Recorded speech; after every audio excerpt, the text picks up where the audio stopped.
vous allez bien. Après des mois d'absence, désolée, je suis de retour dans ma série On parle couple chrétien, épisode 3. Alors je sais ce que tu penses, je sais ce que tu te dis. Tu as vu le titre, Dieu m'a dit que. Forcément, tu as pensé à la fameuse phrase, Dieu m'a dit que tu serais ma femme. Alors tu as cliqué en supposant que cette vidéo allait être un bureau des plaintes de plus sur tous nos frères en Christ qui ont déjà usé de cette phrase. Peut-être même qu'un homme t'a déjà dit ça et que tu espérais que cette vidéo soit une sorte d'exutoire, une catharsis, où ensemble on se moquerait et on critiquerait un petit peu gentiment nos frères en Christ. Eh bien, sache que tu te trompes.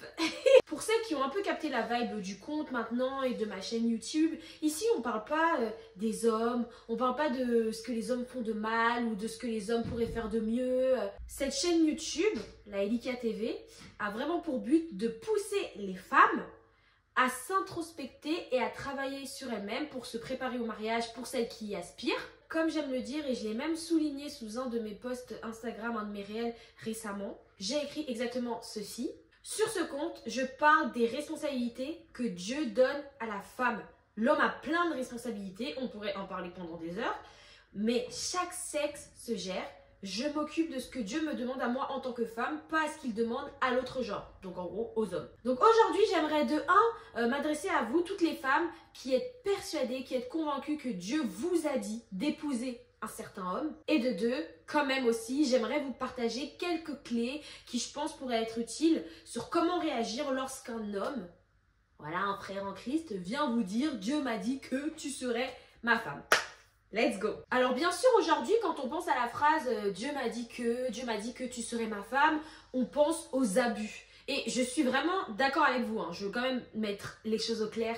Je suis d'accord qu'il y a énormément d'abus. Cependant, je pense qu'il ne faudrait pas fonder notre opinion sur cette phrase, sur les tendances de la société, sur les faits finalement qu'on peut observer, mais fondons notre opinion par rapport à cette phrase sur la parole de Dieu. En fait, ce que je veux dire, c'est tout simplement, ne nous fermons pas, ne nous opposons pas complètement à une phrase parce que plein d'êtres humains l'ont utilisée de manière perfide pour manipuler. Mais prenons quand même le temps de voir si la Bible n'a pas quelque chose de positif à dire sur cette phrase. Dieu m'a dit que tu serais ma femme. Ou du moins si la Bible a quelque chose à dire, en tout cas sur le sujet. Moi par exemple, je pense à Joseph, Joseph le père de Jésus, parce que c'est vrai qu'il y a plusieurs Joseph dans la Bible. Pour le coup, on est vraiment dans le cas d'un homme à qui Dieu a dit que. Littéralement, dans son sommeil, un ange de l'Éternel lui est apparu et lui a dit que même si elle était enceinte et qu'elle n'était pas enceinte de lui, Marie was the one et qu'il devait la prendre pour épouse en fait. Après bon, le contexte était quand même particulier parce qu'ils étaient déjà fiancés, of course. Voilà, vous pouvez retrouver cette histoire dans les évangiles.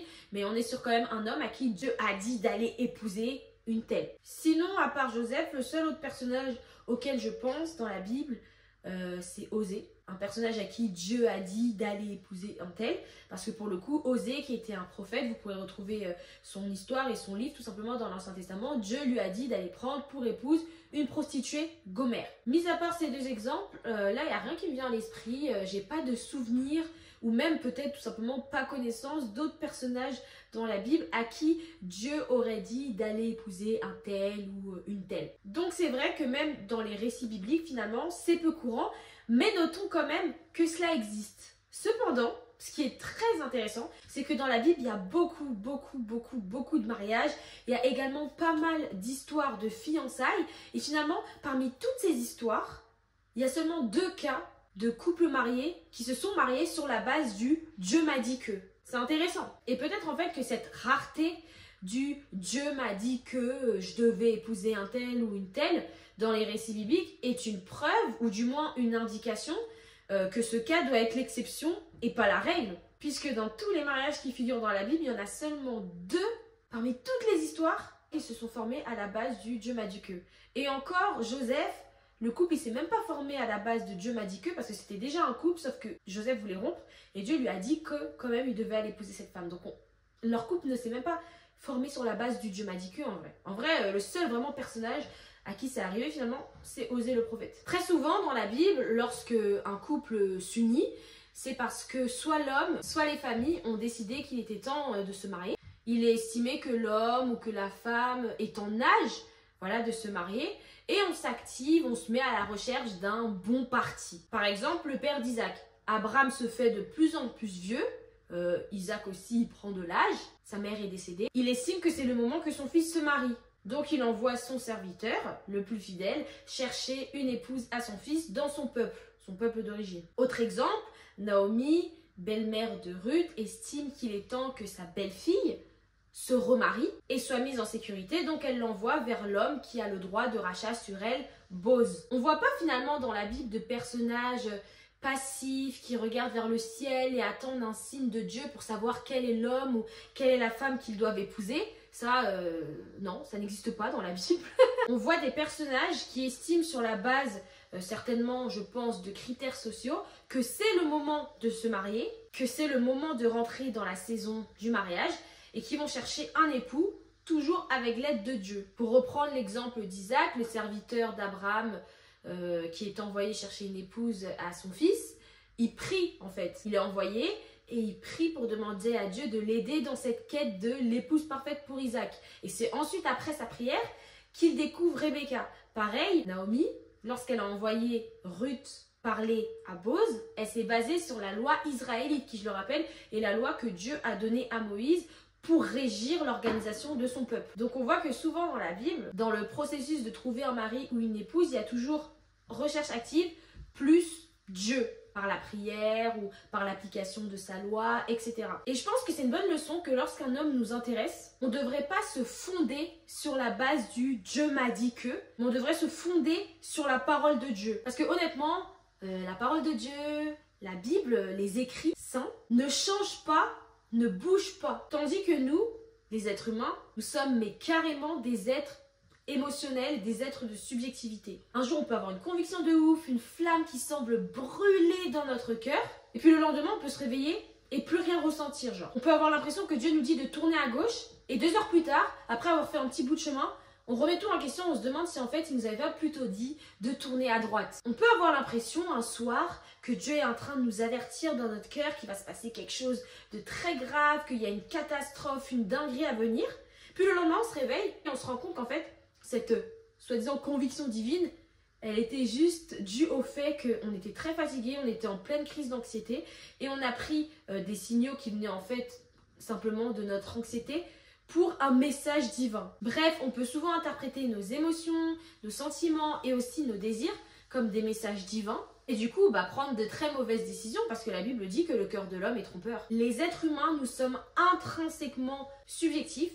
Et reconnaître finalement cela, reconnaître notre subjectivité, c'est un aspect hyper important de la réflexion critique. On peut être persuadé, mais à 100%, à 150%, que Dieu nous dit d'épouser un homme, mais en fait, on peut se rendre compte finalement que la petite voix dans notre tête qui nous dit « épouse-le, c'est le bon, épouse-le, c'est le bon », c'est pas du tout la voix de Dieu, c'est pas du tout le Saint-Esprit, ce sont nos hormones en effervescence en fait. C'est un processus biologique, l'ocytocine, notre hormone de l'attachement, notre hormone de l'amour, mélangé à la dopamine, mélangé à nos hormones sexuelles, influence carrément notre perception. C'est pourquoi, si vous êtes une jeune femme qui regarde cette vidéo, une jeune fille, persuadée que Dieu vous a dit d'aller épouser un tel, il faudra quand même reconnaître que peut-être cette pensée, cette conviction, elle vient de vos hormones agitées et prendre du recul. Essayez de trouver une zone vraiment d'objectivité pour analyser si une union avec l'homme qui fait actuellement battre votre cœur tiendrait la route. Cette zone d'objectivité peut par exemple prendre la forme de parler avec vos proches. Alors je ne parle pas d'une amie qui est toujours de votre côté, qui dit toujours oui à tout ce que vous dites et qui vous donne toujours raison, mais par exemple une tante beaucoup plus âgée ou votre mère qui en général vous connaît très bien et qui pourra avoir un avis sur la situation, sur l'homme qui vous intéresse, plus objectif et aussi plus mature tout simplement. De manière générale, les amis et la famille peuvent souvent percevoir des aspects de la relation que nous on voit pas forcément parce qu'on est en plein dedans. Et surtout ce que j'aimerais dire, c'est que la meilleure zone d'objectivité c'est la Bible. La meilleure zone d'objectivité c'est la parole de Dieu. Si vous êtes persuadé que Dieu vous a fait une révélation, une prophétie et Dieu vous a dit que vous deviez épouser tel homme, ok, prenez votre Bible, ouvrez votre Bible, lisez, analysez, listez tous les versets qui parle du mariage et surtout qui parle des caractéristiques d'un époux selon le cœur de Dieu. Prenez le temps de noter toutes les caractéristiques qu'un époux selon le cœur de Dieu devrait avoir d'après tous les versets que vous lirez. Et ensuite, une fois que vous avez fini cette liste qui vous prendra certainement des jours, comparez avec l'homme qui vous fait rêver. Est-ce qu'il répond aux critères ou pas? Un exemple très simple, la Bible dit que l'homme marié, c'est celui qui a quitté son père et sa mère. Est-ce que l'homme que vous convoitez, l'homme que vous désirez, a quitté son père et sa mère? Est-ce qu'il est indépendant? Ou est-ce que c'est plutôt genre un fils à maman? Est-ce qu'il semble prêt et capable de voler ses propres ailes? Peut-être même est-ce déjà le cas? Ou alors, est-ce que ses parents semblent avoir une trop grande emprise ou tout simplement une emprise en fait sur lui? Spirituellement, est-ce qu'il a quitté son père et sa mère? Est-ce qu'il a sa propre relation avec Dieu? Ou alors est-ce qu'il va à l'église que quand sa famille va à l'église et qu'il n'a pas vraiment une communion fraternelle propre à lui? Est-ce qu'il a une discipline personnelle en gros? Puis aussi, est-ce qu'il dépend de l'argent de ses parents complètement ou est-ce qu'il gagne son propre pain? Parce qu'on ne commence pas la vie maritale en dépendant de l'argent de beau papa et belle maman. Alors ça, non, non, non. Autre exemple, la Bible dit qu'il vaut mieux un homme qui est maître de soi, un homme qui est maître de lui-même, qu'un homme qui est maître d'une ville. Est-ce que l'homme auquel vous êtes si certaine que vous devez vous marier est un homme colérique qui frappe sur les tables, qui casse des miroirs quand il est énervé, qui est presque violent en fait, qui pourrait s'avérer dangereux? Ou bien est-ce que c'est un homme qui a de la maîtrise de soi, qui est un fruit de l'esprit très important, et de la sagesse? Tout ça pour dire très simplement que Dieu ne se contredit pas. Si vous pensez que Dieu m'a dit d'aller épouser Matthieu, et que Matthieu est un homme violent quand il est énervé, alors que Dieu dit dans sa parole qu'avoir de la maîtrise de soi c'est important, bah c'est pas cohérent. Dieu ne dit pas A par sa parole et B par son esprit en fait. Donc toujours vérifier si finalement la conviction qu'on pense avoir colle avec la parole de Dieu. Maintenant, mon deuxième point qui s'adresse aux femmes à qui on aurait adressé la fameuse phrase « Dieu m'a dit que tu serais ma femme », tout mon point se résumerait finalement en un seul verset. 1 Thessaloniciens 5, versets 20 à 21. « Ne méprisez pas les prophéties, mais examinez toutes choses et retenez ce qui est bon, blablabla. » On peut dire que la phrase « Dieu m'a dit que tu serais ma femme » est une prophétie, puisque l'utilisation du passé « Dieu m'a dit » suggère que cette déclaration divine a eu lieu avant le moment présent, créant ainsi une anticipation, une prophétie quant à l'avenir. Donc voilà, pour des raisons grammaticales, je mettrai cette phrase finalement dans la catégorie de prophétie. Et par conséquent, la bonne attitude face à cela, face aux prophéties, c'est d'avoir un esprit critique. D'après ce que nous dit la parole, d'examiner et d'analyser. On en revient en réalité à mon premier point sur le fait de vérifier par rapport à la parole de Dieu si la conviction, si la prophétie est cohérente. Ce que j'essaie de dire en fin de compte, c'est ce que dit 1 Jean 4, verset 1. Bien-aimés, n'ajoutez pas foi à tout esprit, mais éprouvez les esprits pour savoir s'ils sont de Dieu, car plusieurs faux prophètes sont venus dans le monde. Peu importe, et je pèse mes mots, peu importe qui vous a fait la prophétie, qui vous a dit Dieu m'a dit que, peu importe son statut, que ce soit dans la famille ou dans l'église, peu importe sa popularité, peu importe sa notoriété, sa renommée, la Bible dit d'analyser, la Bible dit d'examiner, la Bible dit d'avoir un esprit critique face à la prophétie qui sortira de la bouche de cette personne, peu importe qui elle est. Sans compter le fait que quand on est chrétien, on a tous le Saint-Esprit en nous, on a chacun sa relation avec Jésus et Dieu peut nous parler à chacun personnellement. Donc quelque chose d'important nous concernant, accessoirement le mariage, je pense que Dieu nous en parlerait aussi quoi. Soyons donc prudentes et ne soyons pas naïves, mais à contrario, ne soyons pas non plus violentes, méprisantes. La Bible nous dit d'analyser, pas de nous moquer. Là, je parle vraiment de notre caractère, de notre cœur, de notre attitude lorsqu'on reçoit ce genre de prophétie, de déclaration. Quand un homme vient nous aborder en nous disant cette phrase, même si on pense que ce qu'il dit, c'est de la dé, c'est du n'importe nawak, c'est du grand n'importe quoi, soyons toujours douces, soyons toujours patientes, soyons humbles, soyons amour, parce que dans tous les cas, c'est comme ça que Dieu demande à ses filles de se comporter en toutes circonstances. Et quand même, si je puis me permettre la petite image, prenons le temps d'analyser un CV avant de le jeter à la poubelle, parce que on sait jamais, il pourrait y avoir quand même de belles surprises.